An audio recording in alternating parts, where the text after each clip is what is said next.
ba yan? Leslie, sorry. Hindi! Nanadadya ka eh! Hindi ko sinasadya. Baliw ka na talaga! Sorry, Leslie, ah.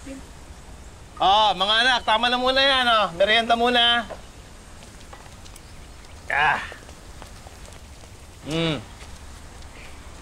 Pipon yata sa'yo si Leslie. Teka nga, si R lang.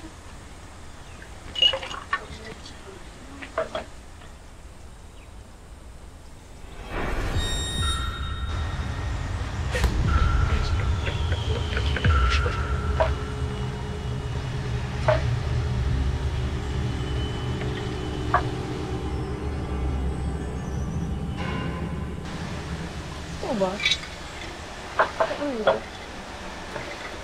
Halika lang, may merienda ka na dito.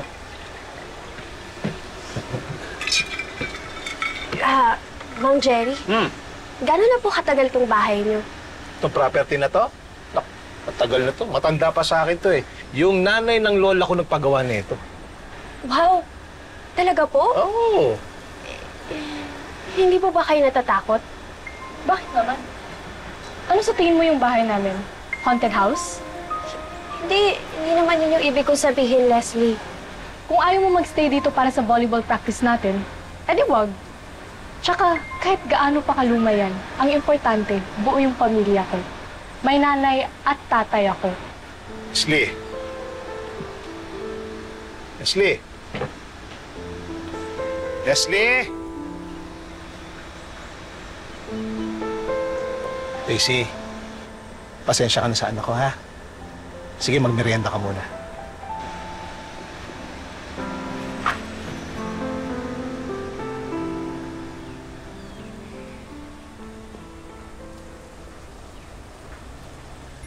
Masama talagang ugali niyang si Leslie.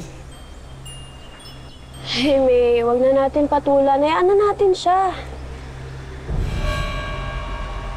Hala. Pala si May? Sino yung nagsalita?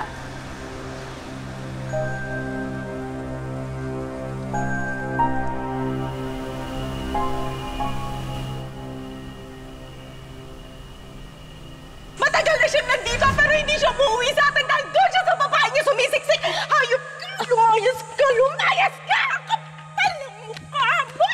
Totoo po ba yun? Anak, I'm sorry. Anak, mahal na mahal kita. Sobrang tagal mo na pala kami niloloko pa. Bakit mo nagawa sa amin to? Paano na kami ni Mama ngayon?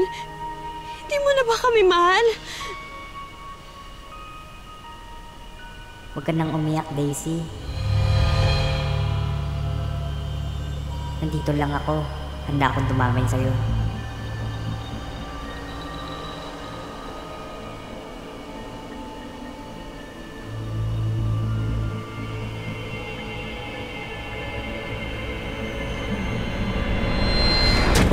Ray! Ito naman! Gulat na gulat! Kunin ko lang yung bag ko. Sandali. Wala ka bang naririnig na boses? Wala. Anong boses? Hindi niya ako naririnig, Daisy. Ikaw lang ang tanging nakakarinig sa akin. Sa isipan mo. Ayun! Ayun, May, hindi mo ba narinig yun?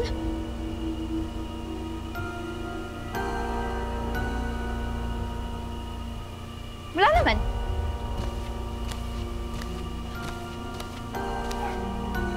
Matulog ka na. Good night.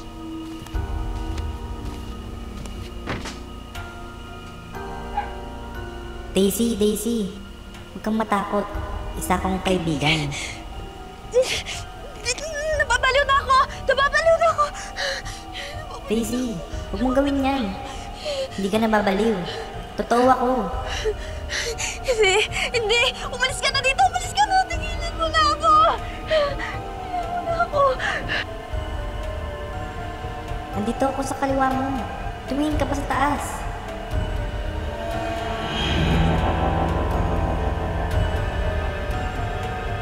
Kumusta, Daisy?